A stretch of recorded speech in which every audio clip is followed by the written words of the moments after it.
Student, good morning. Welcome to Sunrise classes. Today I study in class about 11th biology. Biology में what is biology? Biology क्या होता है भाई? पहले कोई पूछ दे बायोलॉजी क्या होता है, तो बायो मीन्स क्या होता है? Life, logy means study. वह साइंस का ब्रांच जिसमें हम लाइफ के बारे में स्टडी करते हैं उसको बायोलॉजी कहते हैं। तो firstly father of biology is known as Aristotle. Father of biology Aristotle.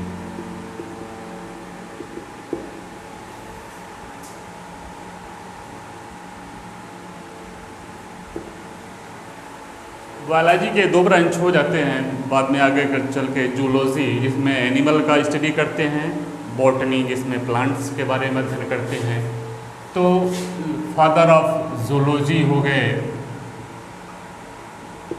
Also Aristotle, and father of botany is Theophrastus. ठीक है, तो इन लोगों के बारे में बायोलॉजी पढ़ रहे हैं तो ये सब बेसिक चीज़ जानना जरूरी है। तो आपके चैप्टर में बायोलॉजी में फर्स्ट चैप्टर है, सिंपल सा चैप्टर है, it is chapter 1 living world.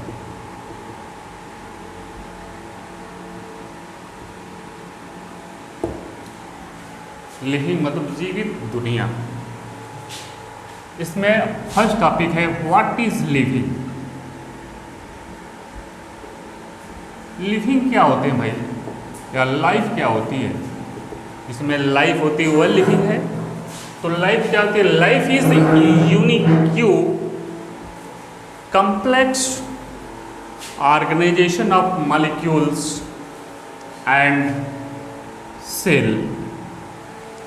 ये complex organization of molecule and cells, they show variety of chemical reactions that is called life, and they say it leads to energy, growth, development, excretion, digestion, it include into life। इसके कुछ many character हैं, main character. It have two some main characters.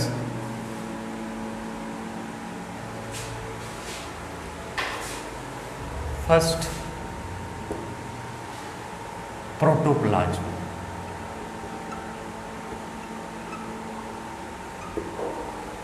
Protoplasm first main character है। It is a protoplasm में क्या होता है? It is living matter.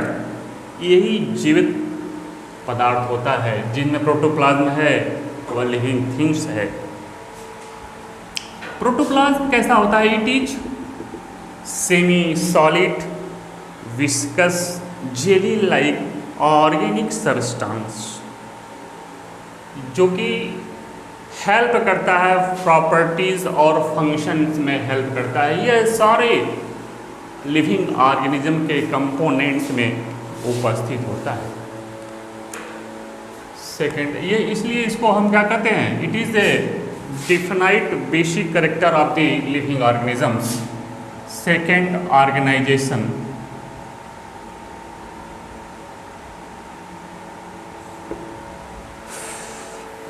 Organisation संगठन, चाहे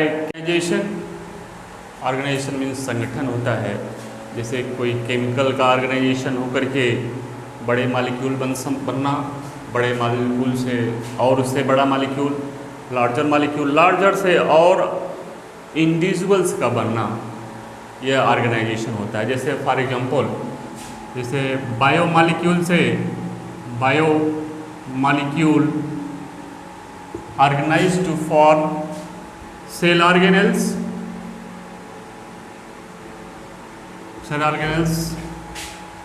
cell organelles organized to form cells organized to form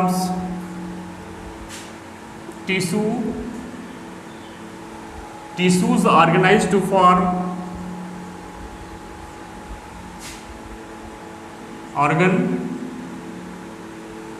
organs, system organized to form organism or individuals. So इसी तरह से ऑर्गेनाइजेशन से ही ऑर्गेनिज्म का डेवलपमेंट, जो ऑर्गेनाइजेशन हो रहा है, biomolecules organize to form cell organelles organize to form cells. तो ये जो ऑर्गेनाइजेशन हो रहा है स्मॉलर मॉलिक्यूल से बड़े मॉलिक्यूल्स जो आपस में कोऑपरेट कर रहे हैं, that is known as organization. It is also definite character of the living organisms. Third,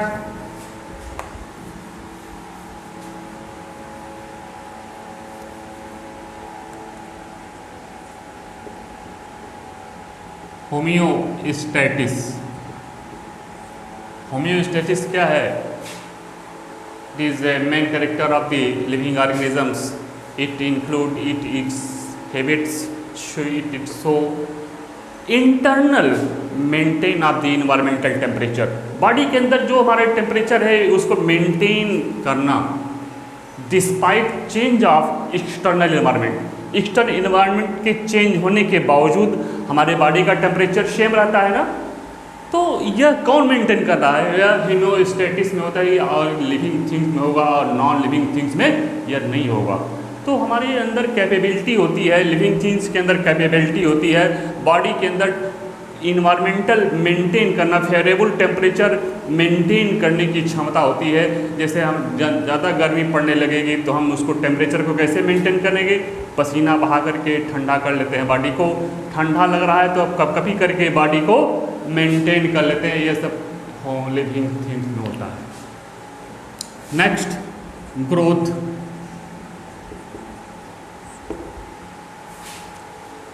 living things में ग्रोथ होता है। जैसे यंग इंडिविजुअल्स हैं, यंग इंडिविजुअल्स ग्रोथ करके मैच्योर बन जाते हैं ड्यू टू प्रोटोप्लाज्म के एक्यूमुलेशन से, सेल के ग्रोथ से, सेल के डिवीजन से बॉडी की ग्रोथ और डेवलपमेंट होता जाता है। जैसे एक सीड से एक बड़ा प्लांट बन जाता है, सीड ग्रो करके बड़ी सी ट्री बन जाती है। छोटे बेबी से एडल्ट ह्यूमन बींग्स का डेवलपमेंट हो जाता है। तो growth is present in living organisms. But in non living organism में भी ग्रोथ होता है। कैसे? जैसे चट्टान का बनना, पहाड़ का बनना, पहाड़ दिन ब दिन बढ़ता चला जाता है, चट्टान पे सरफेस पर एक्यूमुलेट हो जाते हैं सिमिलर टाइप के मटेरियल, लेकिन इसमें सिमिलर टाइप के मटेरियल इकट्ठा होकर के जनरल सरफेस पे इनकी ग्रोथिंग करता है। चट्टान की ग्रोथ हो जाती है, पहाड़ की डेवलपमेंट ग्रोथ हो जाती है। यह एक्चुअल डिफिनीशन नहीं है, ग्रोथ नॉन लिविंग में भी हो सकता है। इस तरह के ग्रोथ होते हैं एक्सरेशन।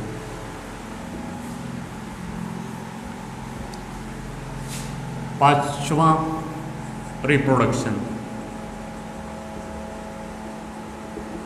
आप जानते हैं कि एनिमल जो लिविंग थिंग्स होते हैं वह अपने जैसे संतानें उत्पन्न करने की क्षमता रखते हैं, अपने टाइप के बच्चे पैदा करने की क्षमता रखते हैं, लेकिन यह नॉन लिविंग में कैपेबल नहीं है, या फिर रेप्लिकेट नहीं होती। बट लेकिन लिविंग थिंग्स में ही कोई ज़रूरी नहीं है कि रिप्रोडक्शन कर सकें। कुछ इनफर्टाइल होते हैं, इनफर्टाइल कपल वह रिप्रोड्यूस नहीं कर सकते। इनफर्टाइल मूल्स स्टेराइल होते हैं, वह रिप्रोड्यूस नहीं करते, अपने तरह के बच्चे पैदा नहीं कर सकते। तो ये इसमें नॉन लिविंग थिंग्स तो इनकेपेबल होता है प्रोड्यूस करने में, तो रिप्रोडक्शन में ये दो तरह के रिप्रोडक्शन प्रोड्यूस करते हैं, जैसे यंग वंस मैच्योर होकर के जब भी बड़े हो जाएंगे तो वह रिप्रोड्यूस करते हैं। तो life is come out from the pre existing, किसी भी की लाइफ जो पृथ्वी पर आती है पहले से एग्जिस्ट होती है, तभी वह लाइफ दोबारा प्रोड्यूस होती है। रिप्रोडक्शन दो तरह के होते हैं, ए सेक्सुअल रिप्रोडक्शन और sexual reproduction. Asexual reproduction आप लोग जानते होंगे कैसे होता है, by budding, by fission, by spore formation, by fragmentation, by regeneration, by vegetative propagation. जो बिना सेक्स गैमिट के होता है वह है सेक्सुअल रिप्रोडक्शन। सेक्सुअल रिप्रोडक्शन क्या है? इसमें सेक्स सेल्स प्रोड्यूस होते हैं इंडिविजुअल्स में, डिफरेंट टाइप के इंडिविजुअल्स में, मेल्स में मेल सेक्स सेल, फीमेल में फीमेल सेक्स सेल्स। दोनों सेक्स सेल का क्या होता है भाई? फ्यूज़न होगा, फ्यूज़न होने के बाद फर्टिलाइजेशन होता है, फर्टिलाइजेशन के बाद यह ग्रो करके नया इंडिविजुअल्स बना लेते हैं। Next, die, death. जितने भी लिविंग ऑर्गेनिज्म हैं वह नेचुरली वियर एंड टीयर होने के कारण, वियर एंड टीयर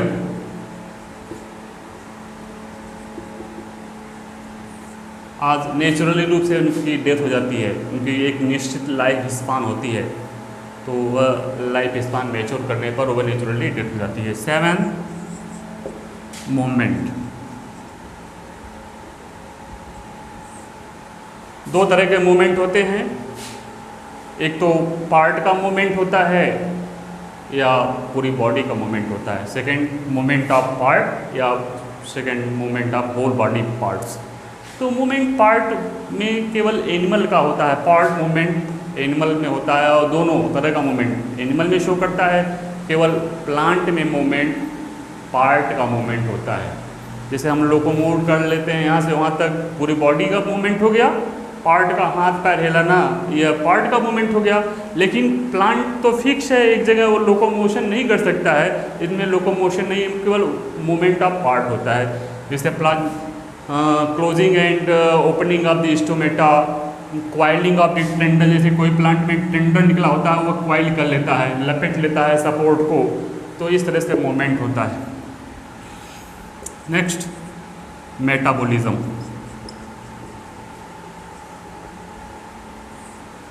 मेटाबॉलिज्म क्या होता है भाई?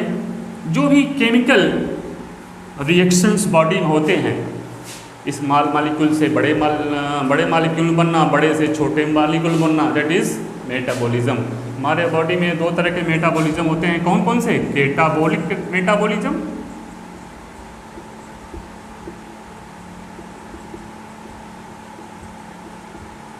और नेक्स्ट है एनाबॉलिक।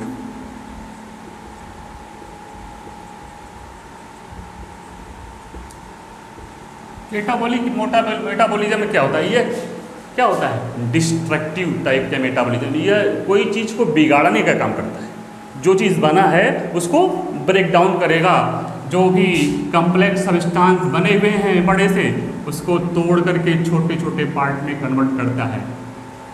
यह डिस्ट्रक्टिव टाइप का मेटाबॉलिज्म है जिसमें एनर्जी यूज होती है।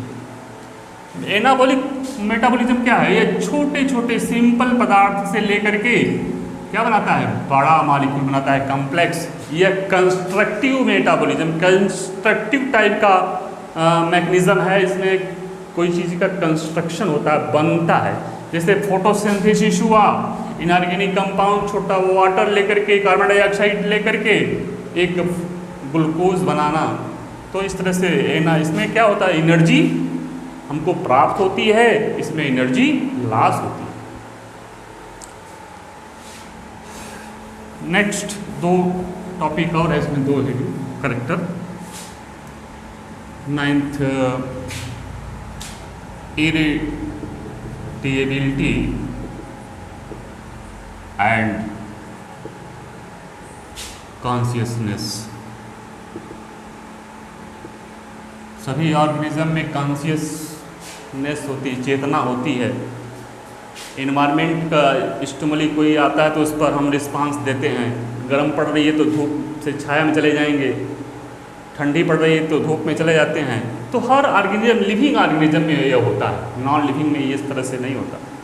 तो यह इन्वायरमेंटल फैक्टर के, इन्वायरमेंटल करेक्टर, चाहे बायोलॉजिकल करेक्टर हो इन्वायरमेंटल फैक्टर, चाहे फिजिकल हो, चाहे केमिकल इन्वायरमेंटल फैक्टर हो, उसके हम अगेंस्ट रिस्पांस ज़रूर देते हैं। लेकिन हाउएवर कोई पर्सन अगर कोमा में चला जाता है तो उसको कोई भी पिकलिंग करिए कोई इफेक्ट नहीं पड़ेगा, जबकि वह लिविंग थिंग्स है, जीवित है, लेकिन उस पर स्टिमुलस का कोई प्रभाव नहीं। तो यह डिफाइड नहीं हो सकता है लिविंग थिंग का करेक्टर। दसवां जो है इरिटेबिलिटी एंड सेंसिटिविटी।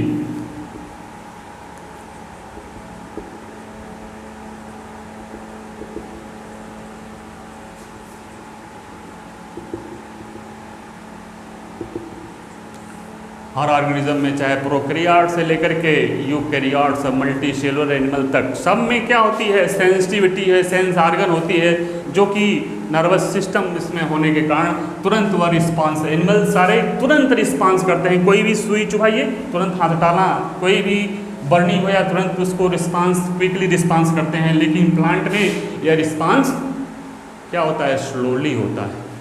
जैसे कोई सनलाइट के अगेंस्ट या इस तरफ से बेंड हो जाती है तो धीरे धीरे मुड़ जाती है सन की तरफ, इसमें समय लगता है। कोई प्लांट मुड़ने में, सन की तरफ बेंड होने में, तो टुवर्ड द सनलाइट ये स्लोली रिस्पांस देता है।